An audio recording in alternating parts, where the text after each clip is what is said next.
Video ini akan fokus kepada uang digital, so CBDC, dan cara mereka, pihak-pihak sana, bisa ikat kita, kontrol kita, dan paksa kita jadi budak di sistem yang gak punya banyak pilihan lagi, harus nurut pada agendanya pihak sana. Sebelum saya jelasin semua itu, ini, nonton dulu video. Dengan seizin Bapak Presiden, kami luncurkan white paper digital rupiah yang kami namakan Proyek Garuda.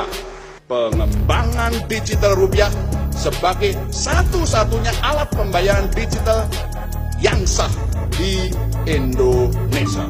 So, video yang barusan Anda saksikan itu bukti jelas bahwa pihak mereka, termasuk negara Indonesia, lagi eksekusi rencana untuk bisa kontrol semua masyarakat. Ibaratnya kita dijadikan sapi, digosongin, branding jadi milik pemerintah, milik sistem besar ini. So, ini sebenarnya topik yang kelanjutan dari video yang sudah kita posting dan sempat rame viral di sosmed, tapi somehow bisa di take down, dibatasi sama sosmed, disensor. So, maklum saya harus hati-hati kali ini dengan pilihan bahasa saya. Cara saya menyampaikan topik ini harus dengan sangat hati-hati. Kalau enggak ya nanti diblokir. Dan padahal isu ini penting, dan apa yang saya mau sampaikan menurut saya topik yang paling penting yang pernah saya bahas. Kenapa? Karena kalau cuma 1-2 orang saja yang melawan rencana mereka untuk bisa ikat kita, paksa kita jadi budak, maka akan gagal. Harus sekaligus jutaan orang, semua orang di Indonesia harus sadar ini dan harus bisa siap take action, siap lawan kalau harus, supaya kita bisa hidup dengan bebas, hidup dengan banyak pilihan, bisa jadi orang yang mandiri dan punya kemerdekaan. Oke?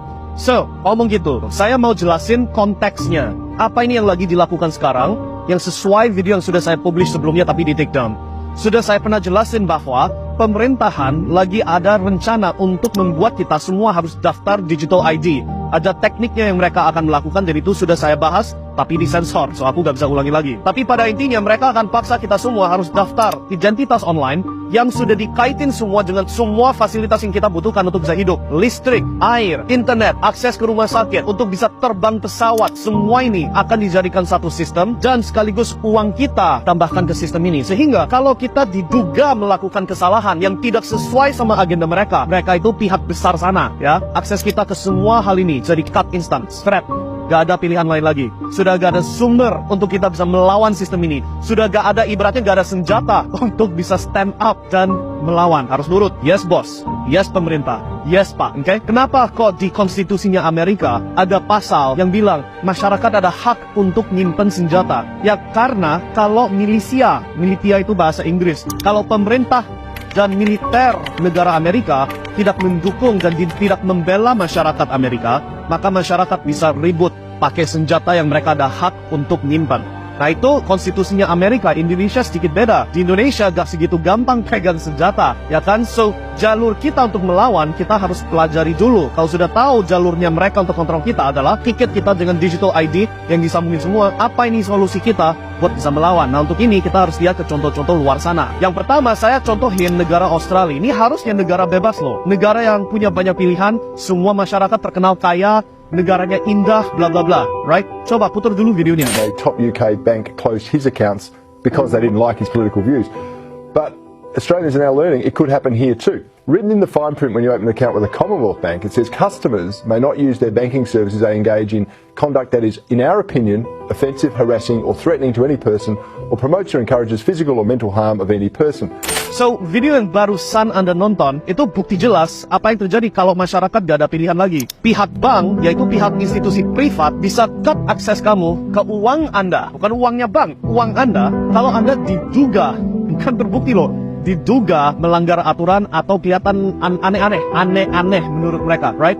Kejadian ini bukan khusus ke Australia juga. Di Kanada di tahun, kalau nggak salah di 2022 atau 2021, Kanada membatasi akses masyarakat ke uangnya mereka gara-gara ada yang protes. Protes gak mau dipaksa harus suntik. Nah mereka pada protes, dan tanpa keputusan pengadilan, tanpa jalur hukum, tanpa keputusan DPRD, tiba-tiba uang protestor ini di-cut. Dan karena gak ada uang, mati protesnya, gak bisa dilanjutkan, right? So ini contoh buruk kalau kita gak melawan, kalau kita gak ada jalur untuk bisa stand up dan bilang no, kita gak mau kooperatif dengan sistem digital ID, digital dollar atau digital rupiah ini. So solusinya apa? Kalau kita lihat ada maybe 2 atau 3 solusi yang bisa kita bahas. Yang pertama, saya mau putar dulu video dari orang senator yang lagi mau jalan jadi presiden Amerika. Coba diputar. Well, if I am the president on day one, we will nix central bank digital currency. Done, dead, not happening in this country.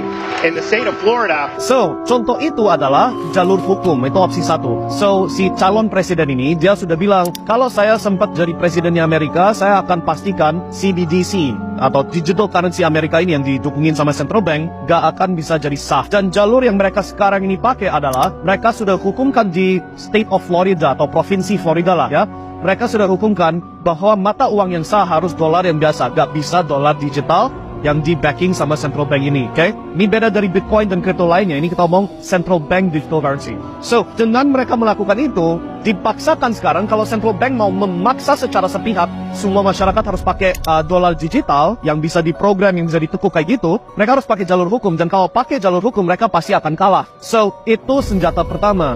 Pakai partai, pakai politik untuk hukumkan uang yang berlaku hanya satu bentuk, yaitu rupiah yang biasa, bukan rupiah yang dapat diprogram, yang digital, yang disambungin ke satu sistem semua ini. Opsi dua apa? Ribut. Oke, so kalau kita omong negara Niger itu di Afrika, apa yang barusan terjadi adalah ada perubahan, ada protes, rebellion, dan pemerintahannya sempat diganti sama masyarakat. Kenapa begitu? Karena Niger adalah sumber uranium terbesar untuk Eropa, untuk bisa memberikan energi di sektor nuklir, oke?